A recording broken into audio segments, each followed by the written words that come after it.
Hey y'all, Chef IrixGuy here, and this is how to make delicious homemade burgers. Not the type of burgers that you get in the frozen section, not the type of burgers that you get in the meat section that are pre-formed.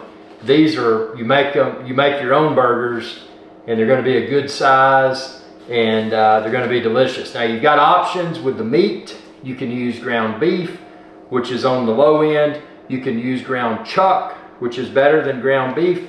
Or you can take it to the next level and get ground sirloin. Negligible price difference, but today I'm using ground sirloin to make the burgers. Now, to make it easier, you probably want to use a tool like this, and I've linked this within this video's description. Super affordable. If you choose to do so, this tool will even allow you to make stuffed burgers, but today I'm not going to stuff the burgers. I'm going to just make regular burgers here. Not just regular burgers, but sirloin steak burgers. Now, you may want to wear gloves like I am. I've linked these gloves within this video's description. They're very affordable. What you can do here is get the. You don't have to wear gloves. I mean, unless you're in a place where you're, man, you wear gloves. You know, you don't have to. But this is 1 pound, 16 ounces of ground sirloin. So essentially, I'm going to break it in half. And then with my gloves on, I'm going to start to form this burger here. Just kind of work it together here. Take your time. You could mix some spices in with this if you wanted to.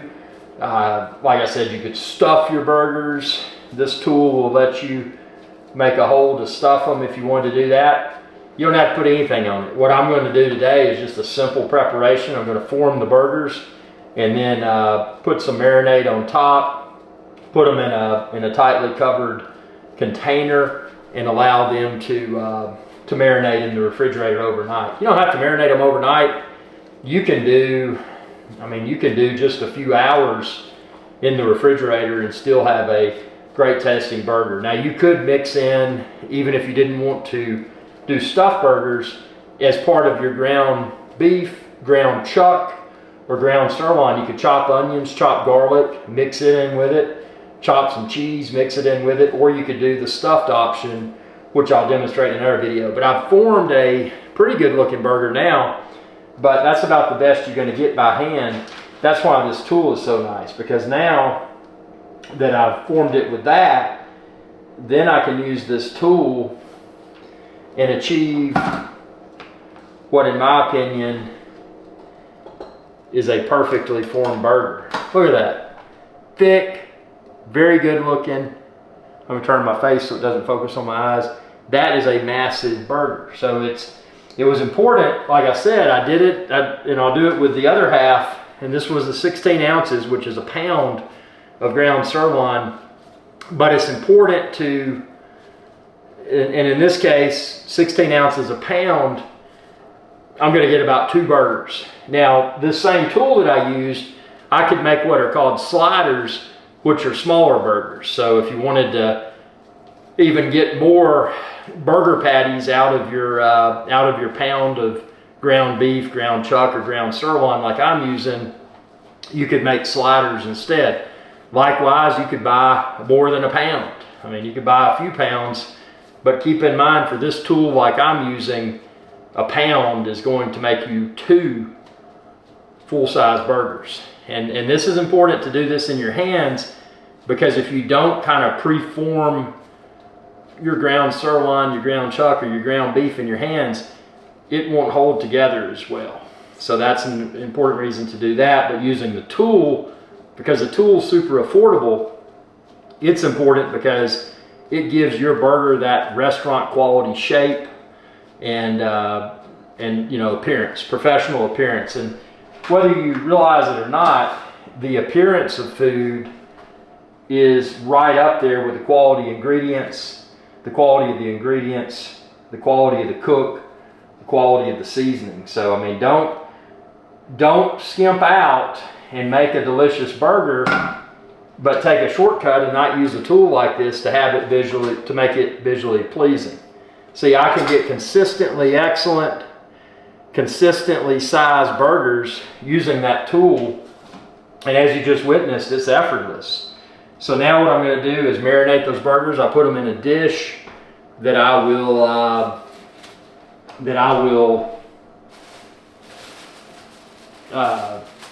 you know, it's tightly covered, and I'll let them marinate overnight. But I'm going to take this video to the next level.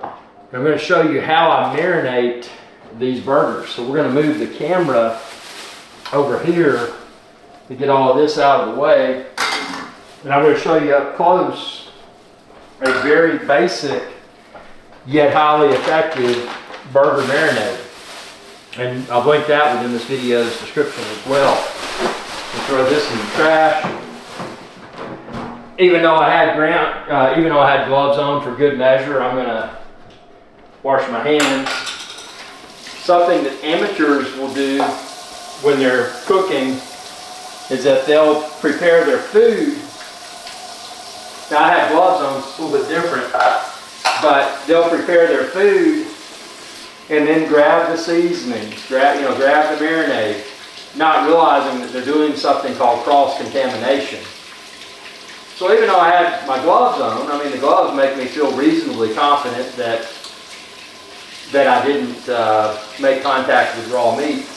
But now I've used soap and hot water. I don't have a towel, I'm too cheap.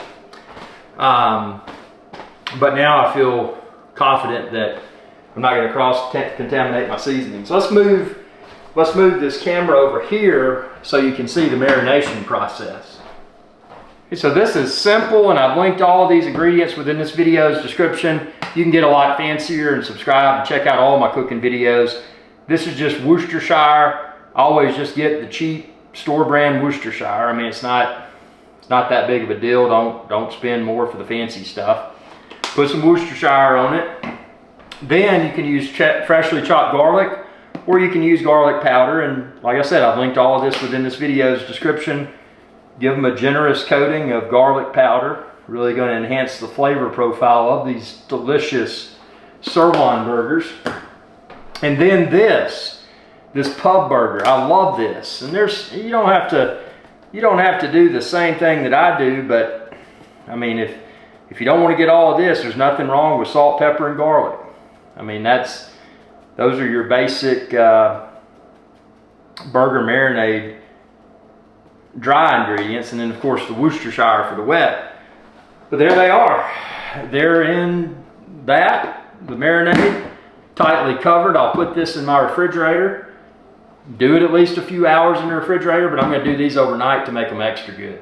Hope you enjoyed this video. Again, subscribe and ring that bell, and check out all of Chef IrixGuy's cooking videos here from the Appalachian Ocean.